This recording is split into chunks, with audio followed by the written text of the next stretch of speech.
Hi, I'm Whelan Barzey from the British Blacklist, and today I'm joined by Walter Mosley, the executive producer of the new Apple TV series, The Last Days of Ptolemy Grey. How are you doing today? Very good. How you doing?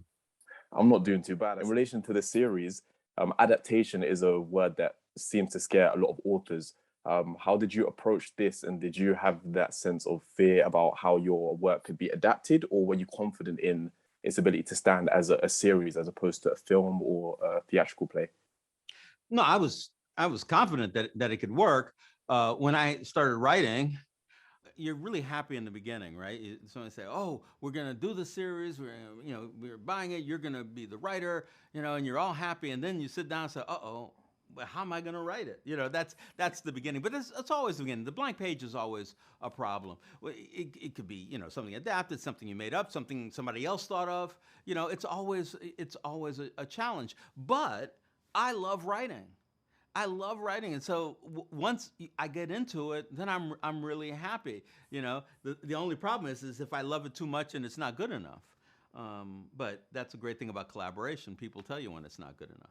Good enough is out of the question. It's amazing. Like, it literally blew my mind. The first episode was just heart wrenching, and I wanted to ask you, did I feel like this story makes you feel compelled? It's sort of like a call to action. You can't just watch it and not feel like you need to do something. Whether it be in regards to relationship with the elderly or just relationship with your own history and knowledge of self. Is that intentional? Uh, I'm not so sure that it's intentional, but it's unavoidable.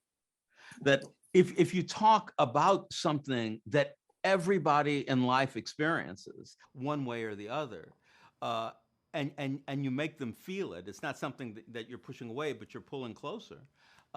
Then you're going to feel like you need to do something now, or maybe 10 years from now, or 20 years from now. And why was now the correct time? Because I know that this has been over a decade in the making.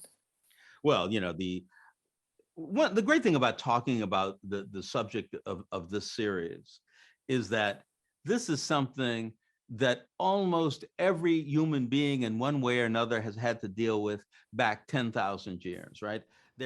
Everybody has to deal with it. Everybody says, "Uh-oh, now this is happening. We got to take care of grandma," in the pyramids in South America.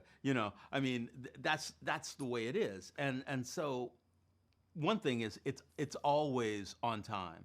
And of course this is Hollywood, and Hollywood encompasses the globe, and you have to wait till somebody agrees that there's some money on the table, that you have a great actor like Sam Jackson, and then when it all comes together, well, that's when you do it.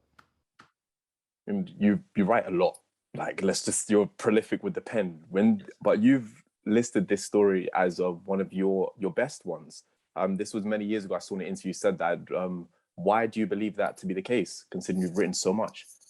Well, I think that the subject itself has a deep resonance in humanity, anyone's humanity. And if you feel that you've gotten it close enough, I mean, there's no perfect novel, but if you feel you've gotten it close enough, then that's the best you can do. That's what I think. And in that way, I think this novel is the best I could do. And certainly this series is, I think, in many ways, even better. Yeah. Well, thank you so much for sharing that contribution with us. I do feel like it will resonate with a lot of people because of the personal attachment they have to this type of story in humanity. So I'm just grateful that it's come to life on screen. Well, thank you so much, Whelan. Pleasure. Hats off.